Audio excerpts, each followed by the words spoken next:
سلامونه ملګرو، هیله ده چې جوړ او روغ بایاست. خدای دې وکړي چې د روژې مبارکه میاشت مو تر دې مهاله په خوشحالۍ سره رسولې وي.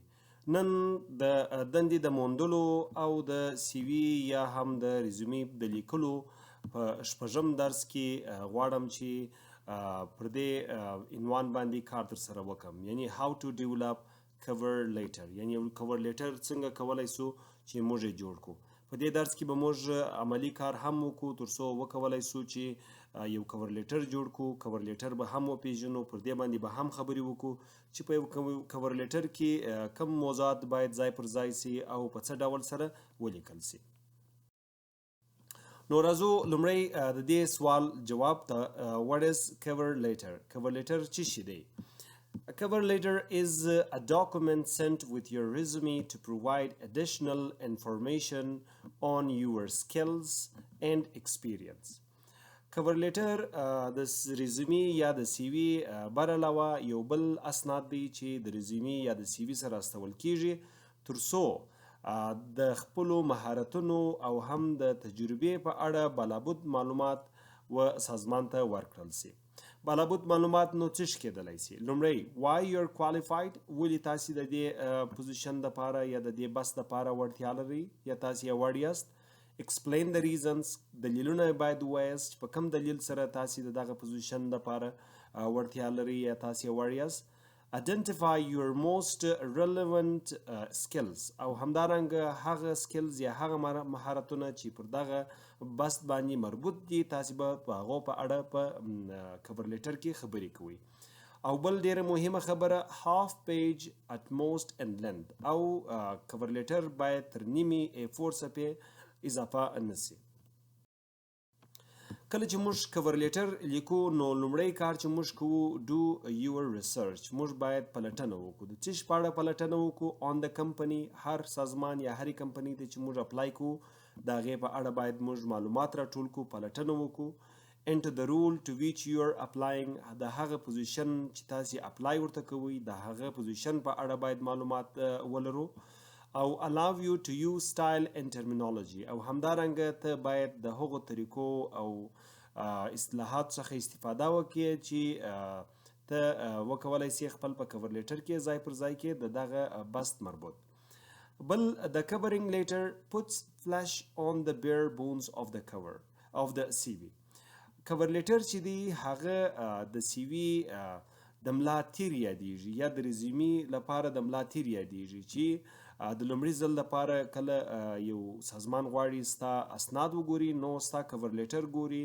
د کور لیټر کچیري دلچسپه ورته او یا هم د هغه بس چې ته اپلای ورته کوې د هغه مربوط مهارتونه او تجربه او پوهه دې درلوده نو بیا ستا سی وي ته ځي، ستا سی وي هم ګوري.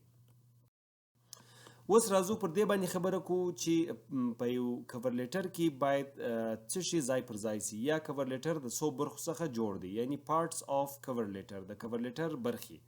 کور لیټر درې عمده برخې لري چې یو هیډر دی، بل باډي ده او دریم هم کلوزینګ دی. اوس راځو د دې څخه وروسته پر د هر پارټ باندې خبرې کوو چې په هیډر کې باید څه شي راسي، په باډي کې باید څه شي راسي او په کلوزینګ کې د کور لیټر څه شي باید راسي. نو راځو هیډر ته. په هیډر کې هیډرونه قسم قسم لیکل کیږي، خو دغه هیډر چې دی دا ډیر کاریږي په افغانستان کې او اکثره خلک د دې څخه استفاده کوي. تاسې به په هیډر کې یعنی د کله چې مو کور لیټر د عنوان په حیث په A4 صفحه کې په سر کې په ټاپ کې راوستی، په هیډر کې مو راوستی. د هغه څخه به وروسته تاسې ټو لیکئ، ټو یعنی وچاته relevant organizations name، هر ارګنایزیشن یا سازمان ته چې تاسې اپلای کوئ د هغه نوم به لیکئ. from له چا لخوا څخه your full name، ستاسې مکمل نوم. ویکنسی نمبر، هر پوزیشن چې دی خپل ځان ته ویکنسی نمبر لري، یعنی یو نمبر لري چې پر هغه نمبر باندې هغه بست یادیږي. نو هغه تاسې کولی سي چې د جاب ډسکرپشن څخه دغه وظیفې کوم دندې یا وظیفې ته چې تاسې اپلای کوئ د هغه جاب ډسکرپشن چې تاسې ووایاست په هغه جاب ډسکرپشن کې دغه ویکنسی نمبر ورکول سوی، د هغه څخه به راخلي.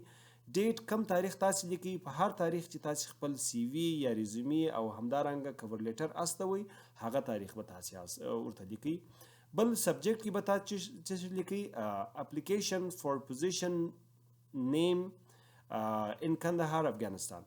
اپلیکیشن به لیکي بیا پوزیشن هر پوزیشن چې دی هر بس چې تاسو اپلای کوئ د هغه بس نوم به دلته لیکئ او همدارنګه دلته کندهار افغانستان ما راوستل دی خو تاسو کولی شئ چې په هر ځای کې دغه بس اعلان شوی وي او په هر ځای کې هغه جاب سټیشن وي تاسو به هغه ورته ځای پر ځای کوئ. بل په هیډر کې ګریټینګ هم راځي چې تاسو به ورته لیکئ چې ډیر سر او میډم دا ډیر سر او میډم دا په دې خاطر لیکل کیږي ځکه چې اکثره خلک په دې نه خبر چې دغه زما سی وی او کور لیټر و چاته ورځي و نارینه ته ورځي که و ښځې ته ورځي نو په دې خاطر هم سر لیکل کیږي هم میډم لیکل کیږي او دغه څخه وروسته کاما ورکول کیږي. دا ټوله د هیډر برخه د کور لیټر چې تاسو باید سره په دا ډول سره ولیکئ. راځو باډي اف کور لیټر دوهم برخه چې د کور لیټر د هغه باډي ده. په باډي کې درې ډوله پاراګرافونه تاسو لیکئ د فرست پاراګراف د میډل پاراګراف او د لاست پاراګراف. په فرست په لومړي پاراګراف کې تاسو څه شی لیکئ څه شی باید ولیکل شي. name of the job you are seeking هغه وظیفې ته چې تاسو اپلای کوئ د هغې وظیفې نوم باید په لومړي پاراګراف کې راسي. the source where you found the job او هغه منبع چې تاسو دغه بست پیدا کړی دی پکې هغه منبع باید پکې ولیکل شي. شارټ پاراګراف او دا پاراګراف باید ډیر لنډ وي. د میډل پاراګراف په میډل پاراګراف کې باید څه شي راسي why are you interested in the job دغه بست چې ته اپلای کوې ته ولې په دې کې دلچسپي لري د دې دلیل دې باید لیکلی. what can you do for the company دغه کمپنۍ دپاره ته څه شي کولی سي یعنی کم قابلیتونه ته لري او کم وړتیاوې لري څه ورته کولی سي. why should an employer be interested in hiring you او همدارنګه ته باید د دې دلیل دې هم ورته لیکلی چې یو امپلویر او یا هم یو سازمان تا ولې هایر کړي یا تا ته دنده درکړي.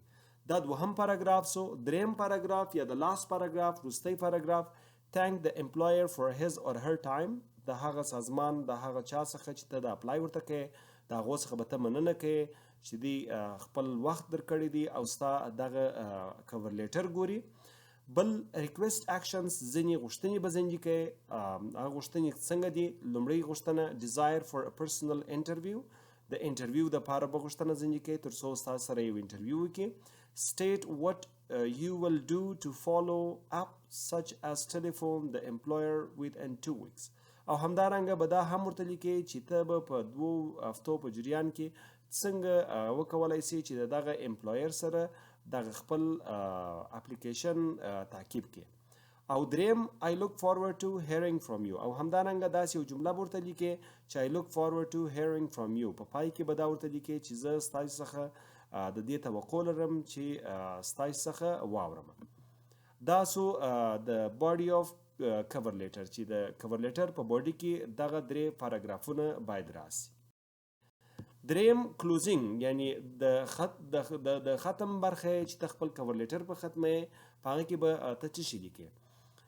yours sincerely یا به لیکې چې yours sincerely دا په کوم صورت کې لیکل کیږي when you know the person's name کله چې د هغه شخص چې ته د خپل اپلیکیشن ورسته په هغه کوم سازمان کې چې کار کوي په هغه کې که ته دغه شخص نوم پیژنې نو بیا ورته لیکې چې yours sincerely او که چیرې ته هغه شخص نه پیژنې نو هلته چې په ګریټینګ کې ډیر سر یا ډیر میډم راوستلی نو بیا به لیکې چې yours faithfully او لاندې برخې کې به ته لیکې خپل نوم your name خپل نوم به دلته ورته لیکې. دا سو د کلوزینګ برخه یعنی د پای برخه. اوس نو راځو په عملي ډول سره ګورو چې په یو کور لیټر څنګه لیکل.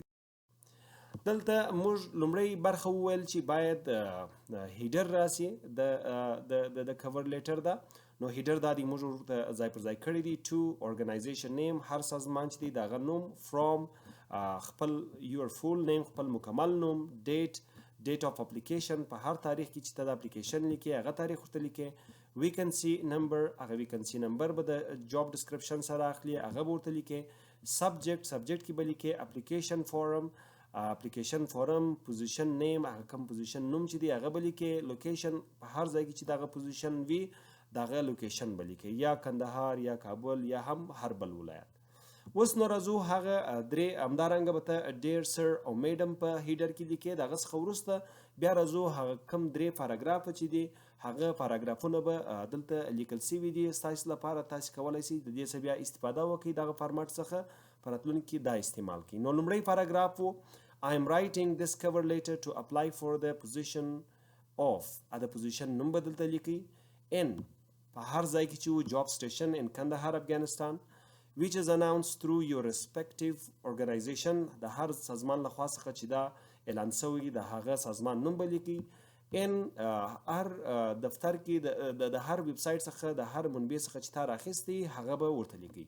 یعنی په اول پاراګراف کې تاسې د پوزیشن نوم لیکئ، د دغه پوزیشن چې په هر ځای کې د هغه موقعیت ورته لیکئ او همدارنګه د سازمان نوم لیکئ او هغه منبع چې ته په دغه پوزیشن یا په دغه اعلان خبر شوی هغه ورته لیکئ. اوس راځو پر دوهم پاراګراف باندې خبرې کوو چې په دوهم پاراګراف کې باید موږ خپل کاري تجربه یاده کړو او هغه څه چې موږ د دغه سازمان لپاره کولی سو یا هغه څه چې موږ لرو هغه باید ورته ولیکو. لکه دلته چې ما لیکل دي I have remarkable work experience with USAID funded projects and other local NGOs. یعنی زه د USAID د پروژو کې تجربه لرم او په نورو انجوګانو کې تجربه لرم. On the other hand, currently I have been working as اوس مهال چې په کوم پوزیشن باندې زه کار کوم هغه ورته وایه، په کوم ځای کې دی دغه پوزیشن دغه موقعیت ورته وایه. current employer name هغه چا سره چې ته اوس مهال کار کوې د هغه سازمان نوم ورته لیکې. In addition, I have worked with several organizations on different positions. او همدارنګه زه د نورو مختلفو سازمانونو سره په مختلفو پوزیشنو باندې کار کوم. دغه برخه ډیره مهمه ده چې ته دغه پوزیشن د اوس ته اپلای ورته کوې د مربوط خبرې ته ورته کوې. I have excellent experience and relevant position. یعنې زه په دغه پوزیشن کې ډیره ښه تجربه لرم.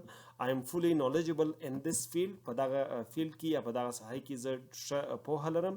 I have performed several assignments and tasks related to this position.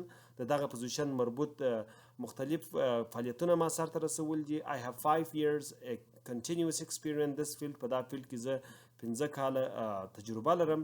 Moreover, I hold bachelor degree in computer science. په کمپیوټر ساينس کې بیچلر یا لیسانس لرم. Which is obviously one of the requirements of this position. چې دا هم د دغه پوزیشن د اوس ته اپلای ورته کوي د دې یو غوښتنه ده. I am highly interested in working with you and I am sure my skills will be an asset for your company. زه ډیر علاقه لرم چې ستاسو سره کار وکم او زه په دې باندې مطمئنه یم چې زما مهارتونه به ستاسو د کمپنۍ دپاره یو مصدر یا یو اسټ وګرځي. دا دوهم پاراګراف چې دا ډول مو لیکي. دریم پاراګراف تاسو د امپلایر څخه مننه کوئ او همدارنګه د یو شي غوښتنه ځینې کوئ. لکه دلته I would highly appreciate if you could consider me for a face-to-face interview and give me a chance to explore my relevant skills and knowledge. نو تاسو دلته ورته وایه زه به ستاسو څخه مننه وکم که چیرې تاسو ماته د انټرویو لپاره یو چانس راکړئ او زه وکولی شم چې خپل مهارتونه او پوهه ستاسو سره مخامخ شریک کړم. دلته بل ورته وایاست چې for more information about my professional and educational backgrounds please kindly refer to my CV attached with this cover letter. د ډیرو معلومات لپاره زما د مسلکي او تعلیمي بیکګراوند نو لطفا زما سی وی ته مراجعه وکړئ چې د دې دغه سره کور لیټر سره اټاچ یا ضمیمه ده. دا جمله به هم ورته وایاست looking forward to hearing from you soon. په دې امید چې ستاسو څخه به ژر واورم. دلته بیا ورته لیکئ sincerely yours یا faithfully yours او دلته به خپل نوم ورته لیکئ. نو دا سو کور لیټر چې په مکمل ډول سره مو وایه او همدارنګه مو مثالونه هم ورسره ورکړله چې یو سمپل مې هم درته ولیکئ. تاسې د دغه سمپل څخه کار اخلئ. end of sixth session د شپږم درس پای. په شپږم درس کې موږ وکولی سوای چې مکمل کور لیټر په اړه خبرې وکړو، کور لیټر وپیژنو، د کور لیټر مهمې برخې وپیژنو او همدارنګه د کور لیټر یو سمپل هم ووینو او پر هغه باندې کار وکړو. په راتلونکي درس کې به انشاءالله پر کور ایمیل باندې کار در سره وکم. تاسو کوشش وکړئ چې دغه ویډیو تر پایه پورې وګورئ او هغه څه چې دلته ځای پر ځای سوي دي هغه زده کړئ او د ځان سره په کمپیوټرانو کې در سره نوټ کړئ او ځان ته په دغه ترتیب سره کور لیټر جوړ کړئ. نو د راتلونکي درس پورې مو پر الله سپارم. ښه وخت، ښې چارې، ښه ژوند. الله مو مل شه.